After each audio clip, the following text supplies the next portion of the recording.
Hari ini kita akan belajar mengenai neraca lajur atau worksheet. Sebelum kita pelajari, silakan kalian boleh membuka buku paketnya, halaman 235, mengenai neraca lajur. Oke, kalau sudah dibuka, kita lanjut.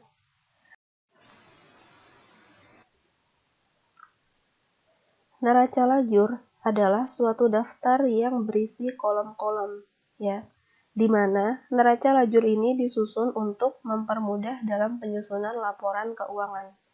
Nah, di sini kalian bisa lihat ya, contoh bentuk neraca lajur.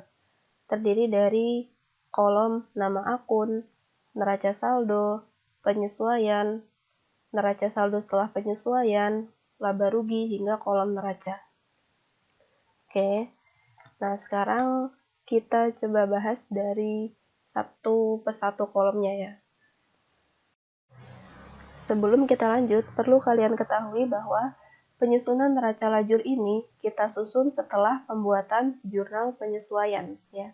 Setelah yang kita pelajari kemarin ya. Jadi setelah membuat jurnal penyesuaian atau AJP, kita selanjutnya menyusun neraca lajur atau worksheet. Ya. Nah, pertama kalian buat dulu kolom-kolomnya seperti ini ya, dari kolom nama akun sampai kolom neraca. Nah, langkah pertama yang dilakukan adalah menyalin nama akun yang ada di neraca saldo. Neraca saldo itu dari mana? Neraca saldo itu dari soalnya ya.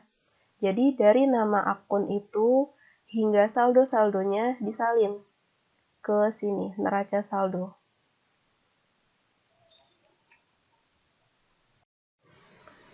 Diulangi lagi ya. Jadi, langkah pertama yang harus kalian lakukan adalah menyalin neraca saldo yang ada di soal, ya. Menyalin dari nama akunnya dan saldo-saldonya, ya. Misalnya, coba kalian buka halaman 255, ya. Nah, di sini kan ada neraca saldo nih. Nah, jadi neraca saldo yang ada di soal ini kalian salin dulu ke neraca lajur ya. Jadi nama akunnya diisi ini semuanya dari kas sampai beban umum serba-serbi.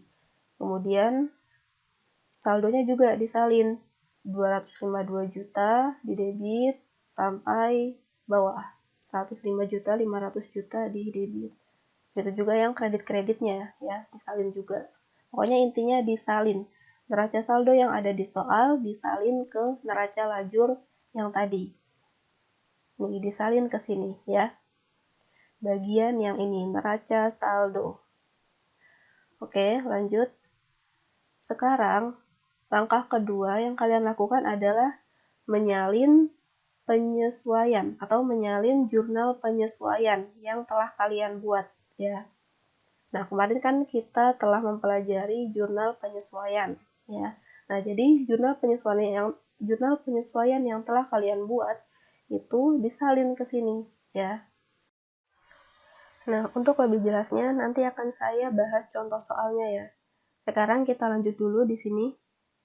Langkah yang ketiga adalah kolom neraca saldo setelah penyesuaian ya. Jadi kolom ini adalah untuk menghitung jumlah dari kolom neraca saldo dan kolom penyesuaian. Nah, ini kan setiap kolom ini memiliki dua kolom lagi, yaitu kolom debit dan kredit ya. Dan nantinya kan di sini berisi jumlah-jumlah atau angka-angka ya. Jadi harus dihitung. Jadi intinya kolom neraca saldo setelah penyesuaian ini untuk menghitung dari kolom neraca saldo dan kolom penyesuaian ya. Nah, ini sama nih, kan ada kolom debit dan kredit sampai akhir.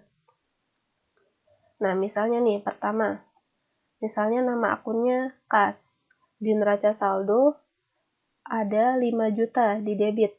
Kemudian di penyesuaian ada 5 juta di debit. Nah, karena sama-sama di debit, berarti harus ditambah ya. 5 juta tambah 5 juta sama dengan 10 juta. Ditaruhnya di debit.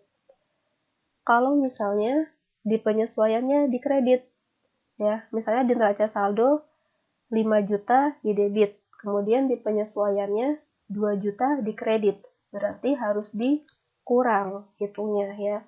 5 juta dikurang 2 juta sama dengan 3 juta. Ditaruhnya di debit ya. Karena kan 5 juta lebih besar dari 2 juta. Jadi tetap letakkannya di debit. Atau ditaruhnya itu sesuai dengan posisi normal dari akun yang bersangkutan ya. Kas itu kan posisi normalnya di debit. Oke. Contoh yang kedua, misalnya utang. Misalnya utang di neraca saldonya sebesar 20 juta di kredit ya. 20 juta di kredit. Kemudian di penyesuaian misalnya di kredit 5 juta. Nah, berarti kan sama-sama di kredit nih, di neraca saldo di kredit, di penyesuaian di kredit. Nah, karena sama-sama di kredit berarti harus ditambah 20 juta ditambah 5 juta tadi contohnya. Berarti sama dengan 25 juta. Taruhnya di kredit ya. Kalau misalnya nih, ini kan sesuai gini nih. Saya udah kasih tanda min plus. Ini artinya dikurang, ini artinya ditambah. Contoh lainnya, misalnya utangnya sebesar 20 juta di kredit di neraca saldo. Kemudian di penyesuaian di debit sebesar 3 juta. Nah, berarti hitungnya harus dikurang. 20 juta dikurang 3 juta sama dengan 17 juta. Taruhnya di kredit ya. Ingat ya, ditaruh di neraca saldo setelah penyesuaiannya ini diletakkannya sesuai dengan posisi normal akun yang bersangkutan ya. Ya, saya kasih contoh lagi. Misalnya akun modal pemilik. Ya, misalnya di neraca saldo berjumlah 50 juta di kredit. Kemudian di kolom penyesuaian sebesar 10 juta di kredit. Nah, maka hitungnya ditambah 50 juta ditambah 10 juta sama dengan 60 juta. Taruhnya di kredit ya. Karena modal itu posisi normalnya ada di kredit. Nah, begitu juga sampai akun beban ya, sampai paling bawah dihitung ya. Jadi intinya kolom neraca saldo setelah penyesuaian ini digunakan untuk menghitung jumlah dari kolom neraca saldo dan kolom penyesuaian ya. Kita lanjut ke kolom selanjutnya. Kolom selanjutnya adalah kolom laba rugi ya. Yang kalian harus ingat adalah kolom laba rugi ini fungsinya untuk memindahkan akun-akun dari neraca saldo setelah penyesuaian yang merupakan akun-akun nominal ya. Apa aja itu akun nominal? Akun nominal adalah akun-akun pendapatan dan beban. Saya ulangi. Kolom laba rugi digunakan untuk memindahkan akun-akun nominal dari kolom neraca saldo setelah penyesuaian. Apa aja itu akun nominal? Akun nominal itu adalah akun-akun yang termasuk pendapatan-pendapatan dan beban-beban ya. Jadi tinggal dipindahkan aja nih yang angka-angka yang ada di neraca saldo setelah penyesuaian, tapi yang termasuk pendapatan dan beban aja ya. Misalnya nama akunnya pendapatan iklan. Pendapatan iklan misalnya di neraca saldo setelah penyesuaian di kredit sebesar 50 juta. Nah, maka dipindahkan angka yang ada di sini tadi 50 juta di kredit dipindahkan ke kolom laba rugi di kredit sebesar 50 juta.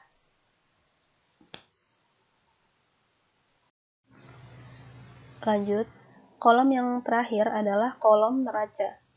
Kolom neraca digunakan untuk memindahkan angka-angka yang ada di neraca saldo setelah penyesuaian dari akun-akun yang merupakan akun real. Apa saja itu akun-akun real? Akun real itu diantaranya adalah akun-akun yang merupakan aset, utang, dan modal. Ya.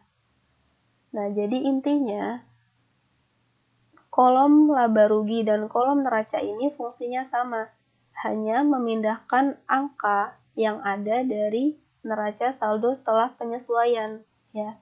Namun tinggal kita kelompokkan apakah itu akun real atau akun nominal. Akun real itu tadi terdiri dari aset, utang, dan modal yang harus dipindahkan ke kolom neraca. Sedangkan akun nominal yang terdiri dari pendapatan dan beban dipindahkan ke kolom laba rugi, ya. Saya ulangin ya. Akun-akun yang merupakan aset, utang, dan modal dipindahkan ke kolom neraca. Sedangkan akun-akun pendapatan dan beban dipindahkan ke kolom laba rugi, ya. Dan angka-angkanya berasal dari kolom ini, kolom neraca saldo setelah penyesuaian. Oke. Langkah selanjutnya yang harus kalian lakukan adalah menghitung jumlah atau total dari setiap kolom yang telah kalian isi tadi, ya. Dari kolom neraca saldo sampai kolom neraca. Nah, kalau kolom neraca saldo ini kan sudah ada nih di soal totalnya, jadi tinggal disalin aja. Kemudian kalian hitung yang ini, kolom neraca jurnal penyesuaiannya, kolom debitnya berapa dan kolom kreditnya berapa, ya, dihitung masing-masing kolomnya. Oke, kalau sudah dihitung totalnya, selanjutnya kalian hitung selisih dari kolom laba rugi, ya, hitung selisihnya. Selisih dari kolom debit dan kredit, ya. Jika kolom debit lebih besar dari kredit, maka artinya jumlah beban lebih besar dari pendapatan. Maka artinya itu adalah rugi. Maka nanti di sini tulisnya rugi bersih, ya. Kemudian sebaliknya, jika kolom kreditnya lebih besar dari debit, yang artinya jumlah pendapatan lebih besar dari beban, maka artinya adalah laba. Maka nanti di sini tulisnya laba bersih, ya. Nah, nanti selisihnya taruh di bawahnya sini, ya. Diletakkan di bawah angka yang lebih kecil, ya. Misalnya di sini debitnya 10 juta, ya. Misalnya di sini debitnya 10 juta, kreditnya 50 juta. Nah, hitung selisihnya. Selisihnya berarti kan ada 40 juta.